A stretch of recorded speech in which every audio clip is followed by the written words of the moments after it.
right, we've got another homebrew to review here. It's from somebody else from Germany by the name of Klaas. And yes, that's the right pronunciation because he actually provided me with the proper pronunciation. And what we've got is what he calls an Aurora Cascade Dark. Marked D on the cap, as you can see. It's been in my fridge for about a week now, I guess. Just go over quickly what he sort of put into it here. We got some Cara dark malt in there, 1.5 grams of dark liquid malt extract, some honey, some brown sugar, some Aurora Super Stayer hops. At the beginning of the boil, we got a couple of Cascade additions, Nottingham ale yeast, 8 days in the fermenter. It's been in the bottle for, at this point, about almost 2 months. Okay, so I think we're good to go. So let's give this a try. I'm looking forward to it. I love Cascade hops, and let's give it a whirl here. Okay. So we're just going to get as much in here as we can. I have a very itchy ear at this moment, and I'm dying to stop this pour so that I can have a go at that. Oh man, that looks really nice. Now, Klaas hasn't been brewing for very long. He says he's only on his 6th or 7th beer, I believe, is what he said. He asked me to tell him whether his beers were drinkable or not. So he sent me 3 of them, actually. And he sent me a couple of glasses too, which I'll get in just a moment. I forgot they're upstairs in the kitchen. So I want to thank you, Klaas. So this here, I know I'm listening, the less noise the head makes, the less quickly it's dissipating, basically. The little bubbles aren't popping as quickly as if it was noisy like a soda, which the bubbles pretty much disappear immediately. It looks like a really beautiful beer. Let's see if we can catch a nose. Definitely picking up on those Cascades. And that sort of dark woody sort of flavor from the dark grains he put in. And the dark malt.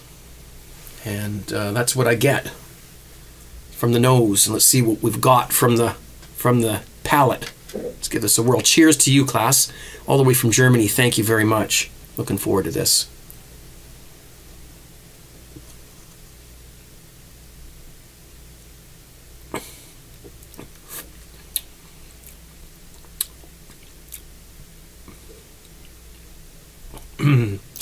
Yeah. It's pretty dry. You can definitely pick up on those Cascades right off the top. They're not overpowering, but they're there. And because he did 2 different Cascade editions, you're kind of getting sort of a more broad spectrum of flavors from them because of the different boil times. And that's one thing I've noticed with myself when doing multiple hop additions is that you do get sort of a broader spectrum. You're extracting a little more alpha acids from it the longer you boil it, and then of course the ones that are added near the end, you're just getting the sort of aroma which adds to the flavor as well. And as far as the bittering goes, we'll take another go at it here.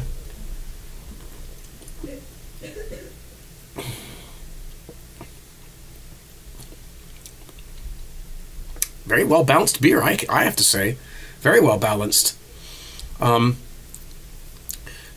he's doing something right. There's no doubt about that, because I mean these beers are far better than anything I would have done on my 6th or 7th batch. But then again, that was 25 years ago, and I was brewing, it was very ghetto what I was doing back then. But I would have to say that I very much enjoy this. It's a little hazy. You can't really see much through it. It's very dark. It's a brown ale, obviously, or a brown IPA, possibly. And I mean, look at the head on that. That's wonderful. It's beautiful, amazing. it stands up very well. I'm kind of jealous, actually, because, you know, for somebody who's only been brewing for a few months, this is spectacular. I mean, and not even for somebody who's been brewing, you know, I think my camera's crooked, but anyway, it doesn't matter.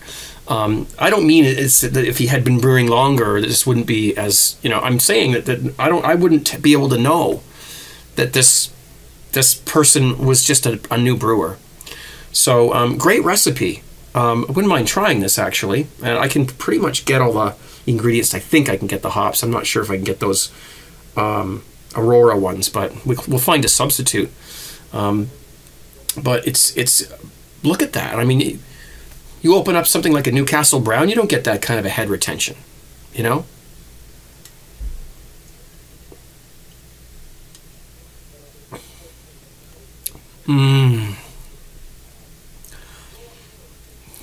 It was very nicely carbonated, and I'm loving the hops.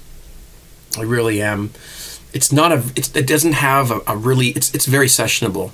It doesn't have like a, you know, a really dark flavor to it.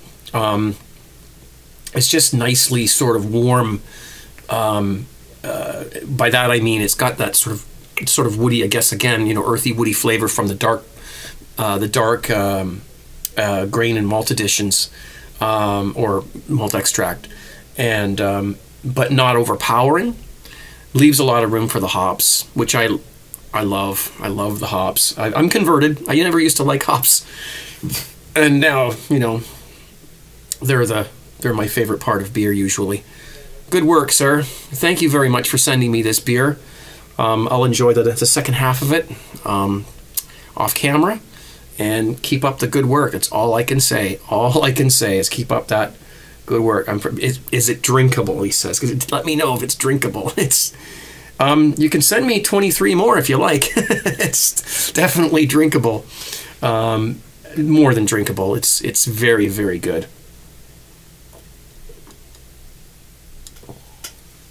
Brilliant. Brilliant.